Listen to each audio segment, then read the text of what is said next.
Hello, my dear childrens. Welcome to the channel of Kanishka Tutorials. I am back with my second video for 4th standard English medium students. आज हम unit 1 का second lesson पढ़ेंगे। इस second lesson में 2 short stories दी गई है। उसमें से आज हम फर्स्ट शॉर्ट स्टोरीज पढ़ेंगे एंड अपकमिंग नेक्स्ट वीडियो में मैं आपको दूसरी स्टोरी एक्सप्लेन करूंगी। तो स्टूडेंट्स शुरुआत करें। ओके, लेसन का नाम है ईसप फेबल्स। तो स्टूडेंट्स, फेबल्स मतलब क्या? तो फेबल्स मतलब लघु कथाएं, short stories. Fables are short stories that have a moral और message for us, something to learn and keep in mind as we grow up. मतलब ऐसी लघु कथाएं जो हमारे लिए एक नैतिक संदेश देती है, जैसे जैसे हम बड़े होते हैं तो कुछ सीखने और ध्यान में रखने के लिए। Most of the fables have an animal character who think and act just like a human beings. अधिकांश दंत कथाएं जानवरों के चरित्र के होते हैं जो सोचते हैं कि इंसानों की तरह काम करते हैं। It is believed that many of the fables were first told by a wise person called Aesop. मतलब यह माना जाता है कि कई दंतकथाओं को पहले एक ज्ञानी ने बताया था जिसे ईसप कहा जाता है। ईसप lived hundreds of years ago in a country called Greece. कहा जाता है कि ये ईसप एक सैकड़ों साल पहले ग्रीस देश में रहा जाता था। His stories became so popular that people passed them on from generation to generation. तो बच्चों, यहाँ पे जनरेशन मतलब पीढ़ियाँ।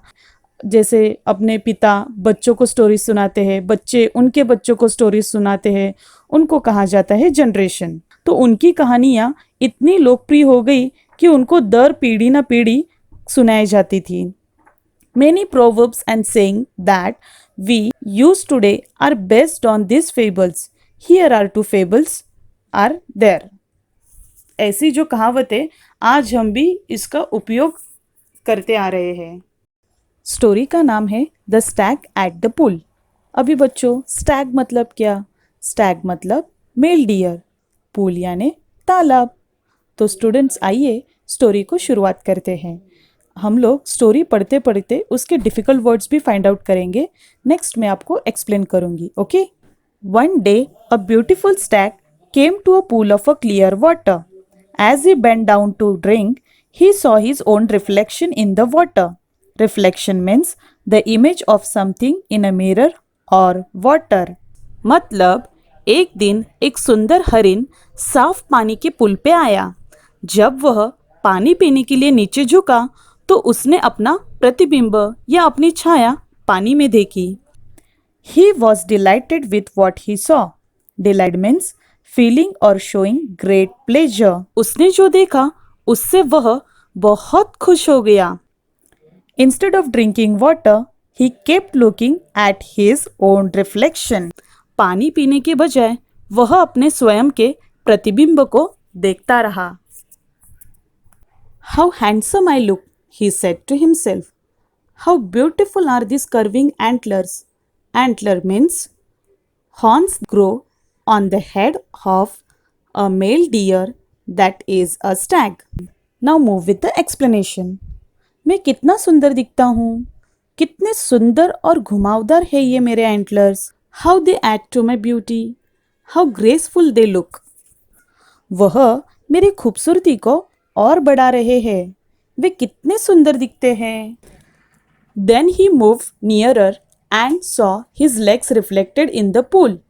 He was quite disgusted. Disgusted means feeling strong dislike. फिर वह नज़दीक गया और उसने अपने पैरों को तालाब के अंदर देखा। तब वह काफ़ी नाराज़ हो गया। Look at my legs. They are so ugly. All spindly with small feet. Spindly means very long and thin. Now move with the explanation. मेरे पैरों को देखो। ओह, कितने बदसूरत है और कितने लंबे और पतले हैं। How I wish that nature had given me legs worthy of my stately antlers. Stately means grand. कुदरत का करिश्मा तो देखो, जहाँ एक जगह मुझे खूबसूरत एंटलर्स दिए हैं तो दूसरी तरफ इतने बदसूरत पैर। As he was brooding in this way, the stag heard an arrow going swish across the pool. Here, difficult words are brooding means thinking sadly for a long time. Swish means to move quickly through the air, making a soft rushing sound. Now move with the explanation. जब वह इसी सोच में दुखी हो रहा था, तभी उस हिरण ने हवा को चीरते हुए बड़े वेगवान सा बाण की आवाज पुल की तरफ आते हुए सुनी. At the same time, he picked up the scent of the hunters. With a quick turn, he bounded away. Bounded away means to run with long steps. उसी समय वह उठा. उसे शिकारी अपने नजदीक आने का एहसास हुआ. तुरंत वहां से मुड़ के वह दूर चला गया. His legs carried him swiftly into the forest. Swiftly means moving with great speed. उसके लंबे और पतले पैर के वजह से वह अपनी जान बचाने के लिए जंगल में भाग गया. The hunters were hot on his trail, but they were no match for his speed. Hot on his trail means very close to him, about to catch him. शिकारी ने भी हार न मानी. वह भी उस हिरन के पीछे बहुत तेजी से भागने लगा. Soon the stag left the hunters far behind. लेकिन जल्द ही हिरन ने शिकारी को बहुत पीछे छोड़ दिया. Safe and out of the hunter's reach, the stag slowed down. Suddenly, without realizing it, he walked into a thicket. Thicket means a large group of trees, bushes, etc. growing close together. शिकारी की पहुंच से सुरक्षित और बाहर होकर हिरन की चाल अब धीरी हो गई. अचानक चलते चलते वह एक बड़ी शाखाओं वाली पेड़ के झुंड के पास पहुंचा. There were trees with a strong branches growing close together. वहाँ उन झाड़ की शाखाएं मजबूत और एक साथ लगकर झुंड में बढ़ी हुई थी. And alas, the same antlers of which he was so proud got caught in the thick growth. अरे लेकिन अफसोस, ये क्या? जिस एंटलर्स पर उसे इतना गर्व था वह इन बड़ी झाड़ की शाखाओं में फंस गए. The stag tried to shake himself free, but the more he struggled, the more entangled his antlers got in the branches. Here difficult words entangle means got into in something. मतलब हिरन ने खुद को मुक्त कराने के लिए बहुत कोशिश की, लेकिन जितना वह संघर्ष करता उतनी उसकी एंटलर्स उन शाखाओं में फंसती जा रही थी. Once again the stag could hear the hunters drawing close and grew afraid. Here difficult words drawing close means coming nearer. एक बार फिर से हिरन को शिकारी अपने नजदीक आने का एहसास हुआ. अब वह डर गया. At last, with great difficulty, he managed to free his antlers and bounded away. अंत में बड़ी कठिनाई के साथ उसने अपने एंटलर्स को उन घनी शाखाओं में से मुक्त कर दिया और तेजी से दौड़ पड़ा. I realize now that my ugly feet saved my life. मुझे अब एहसास हो गया है कि मेरे बदसूरत पैरों ने ही मेरी जान बचाई है. I was so proud of these handsome antlers, but they would have been the cause of my death. मुझे इन खूबसूरत एंटलर्स पर बहुत गर्व था, लेकिन यह मेरे मौत का कारण हो सकता था. Very often we dislike the very things that are most useful to us. अक्सर हम उन चीज़ों को नापसंद करते हैं जो हमारे लिए सबसे उपयोगी है. Okay students, now move with the question and answer. So first question is, name the person who first told these fables. इस क्वेश्चन का मतलब है पहले ये फेबल्स यानी कि ये जो छोटी शॉर्ट स्टोरीज है किसने बताई चालू कर दी. So answer is Aesop was the person who first told these fables. He lived in a country called Greece. Okay, now move with the second question. What did the stag like about himself and why? मतलब stag को अपने खुद के बारे में क्या चीज़ पसंद थी और क्यों.